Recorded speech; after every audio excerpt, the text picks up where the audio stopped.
Star Wars is in a bad spot right now. Skeleton Crew didn't save it. I can tell you that one. They've put this franchise in a position where nobody even knows what Star Wars is anymore. Is it a trilogy of films that comes every other decade? It's a bunch of Disney Plus shows queefed onto the service. Yeah. And like, do I need to watch these shows to understand what's coming next in the films? Are there going to be more films? Are we done with Rey? Is there going to be a Rey movie? Is there going to be 6 Rey trilogies coming like they said there was, or is there going to be 0? Like, it's really frustrating because you could have seen this problem. I remember when they were, we're going to make a Star Wars movie every year.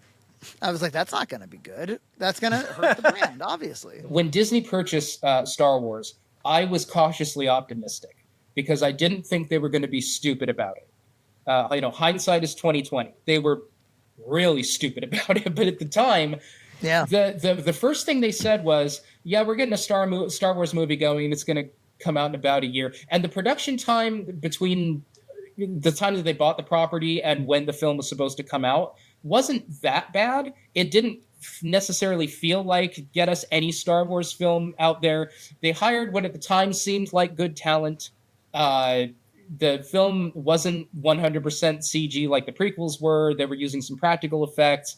It seemed like they were going to have a good thing going there. And then they said, by the way, all that stuff that they put in the screenplay that seemed like it was leading up to something, we actually don't know where that's going. We had no plan for this whatsoever. We're just going to hire writers and let them do whatever they want. Yeah. And then they hired a writer to let them do what they want. And they were like, what the fuck did you do that for? Now what are we going to do with this thing? Like, well, you let him do that. They're like, we just wanted to cash checks. Yeah, I know, right? We wanted to make money very fast. However one feels about The Last Jedi, Rian Johnson made the film that he wanted to make. Right. He made a film with a beginning, a middle, and end that had a story and a message, and every character did something important.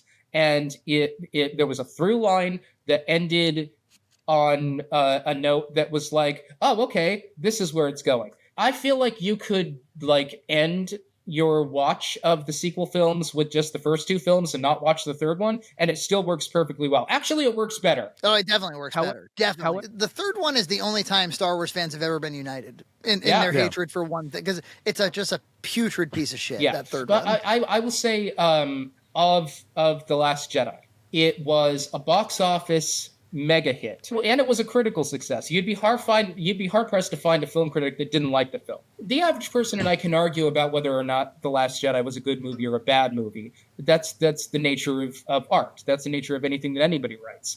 But you had a critical success and you had a commercial success.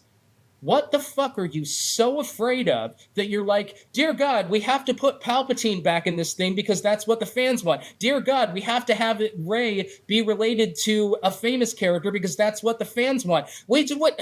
I hear you for sure, because everything that they did to try to recover from the criticism was obviously an error. It poses a false binary, which is like, either it has to be this deconstructionist, cynical version of Star Wars that doesn't belong with the franchise, where we throw Luke Skywalker in the swamp. Right. Or it has to be this pandering, action figure, horny, insane Palpatine has a grandchild or something.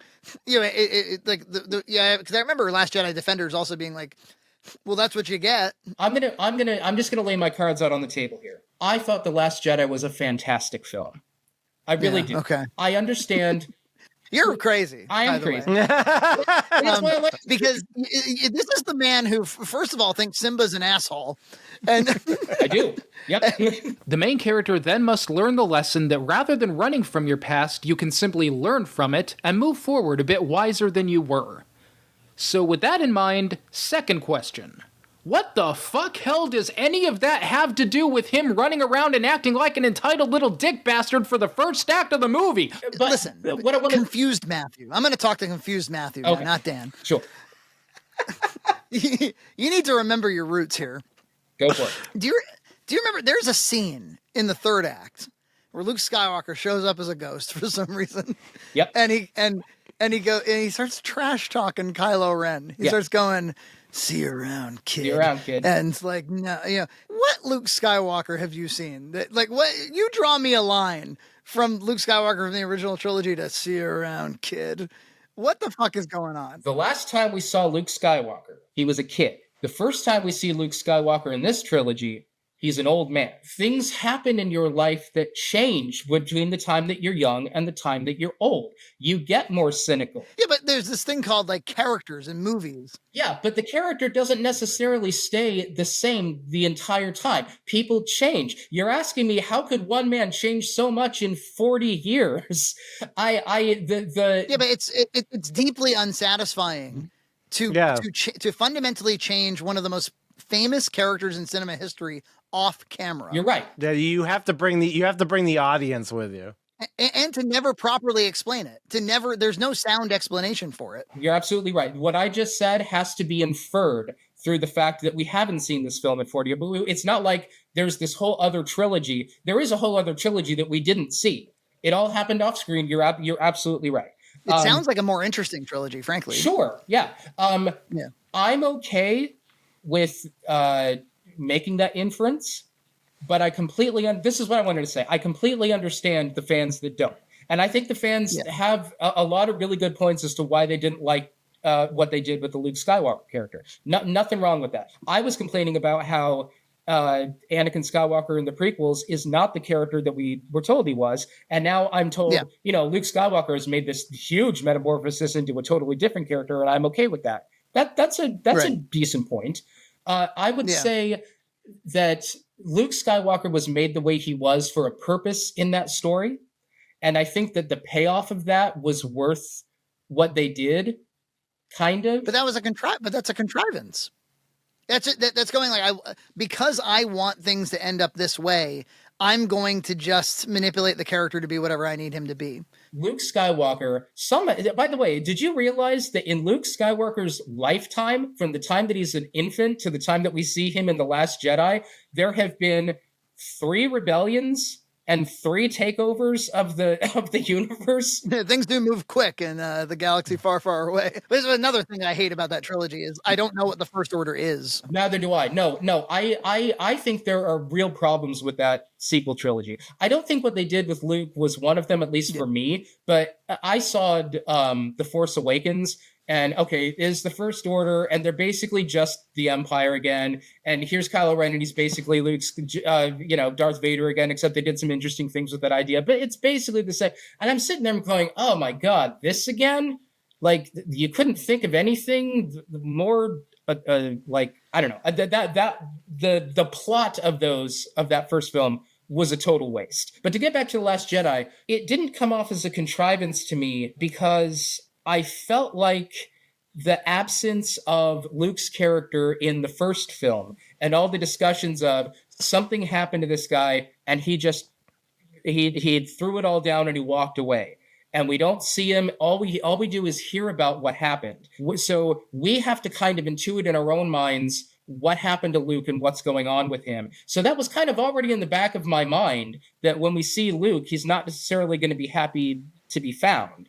So when they introduced the fact that, he did walk away, he's seen this happen again and again and again, and now he's just like, the Jedi are more trouble than they're worth. I'm not going to bother with this anymore. The universe is better off without us.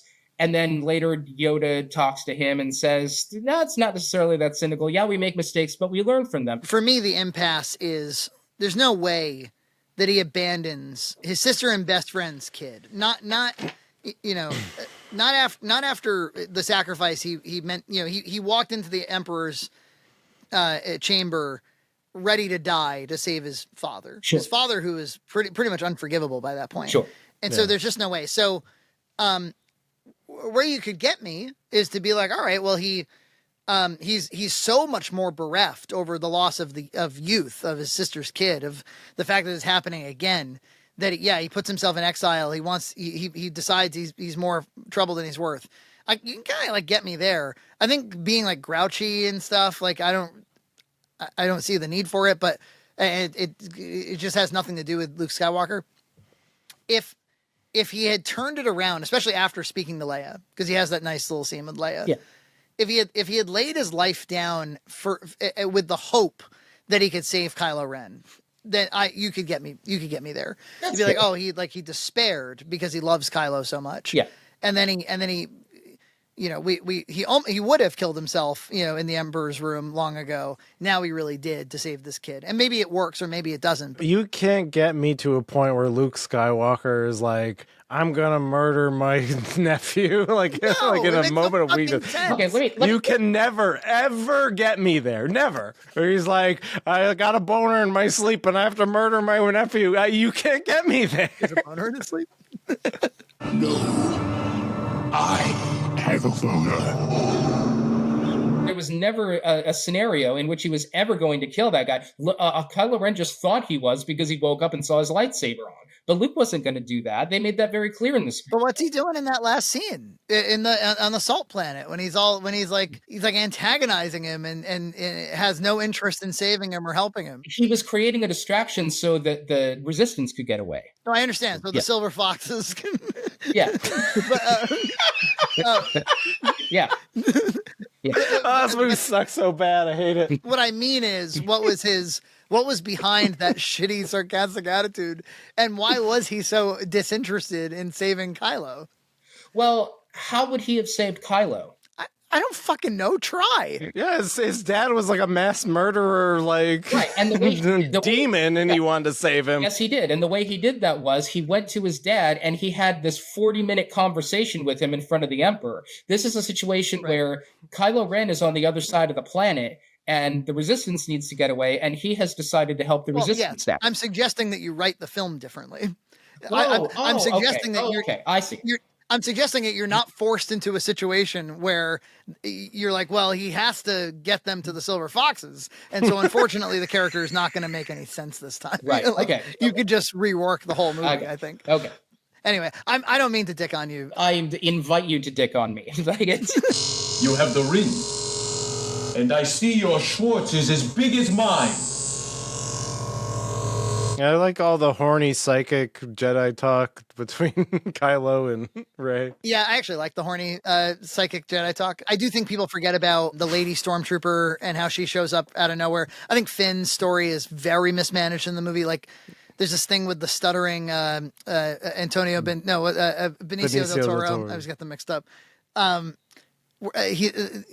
The guy who is like a relativist, and he's talking about like there's no good guys, there's no bad guys, but then Finn never grapples with that story. He doesn't even like repeat it back, and they're saving the cat horses, and I don't know why that's happening. All the stuff on Canto Bight, with the exception of one conversation, I think should have been thrown in the garbage. That really was getting back to like prequel levels of what the hell is this doing in a Star Wars film? I think people forget about some of the sore spots in the movie. And that speaks to its quality because it means that they were responding to the stuff that was working. And well, I'll tell you something. I'll tell you this. I don't really love any of the new Star Wars films enough to really be like, no, this movie was I don't think like The Last Jedi was a masterpiece or anything. I do think it was. I really don't. But I do think that it was the first time that someone was actually sitting down and trying to make a movie out of this instead of just J.J. Abrams raising questions without answers or J.J. Abrams trying desperately to get the fans on Reddit to shut up.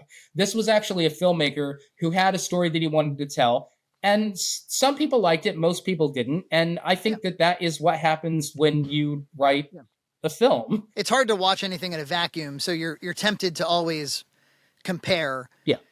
And so naturally, this movie is sandwiched between two movies that are, have all the problems that they have. And then there's hell, people love the prequels because they're not the sequels, right? There's this whole and then there's point of conversation problem too. Yeah, it's like, well, you hated the prequels for being too different, and now you hate The Force Awakens for being too the same, and you hate The Last Jedi for being too different, and you hate the Rise of Shithead for being too the same and too different, and like, what do you guys even want anymore? Yeah, I can hate all of them. I reject.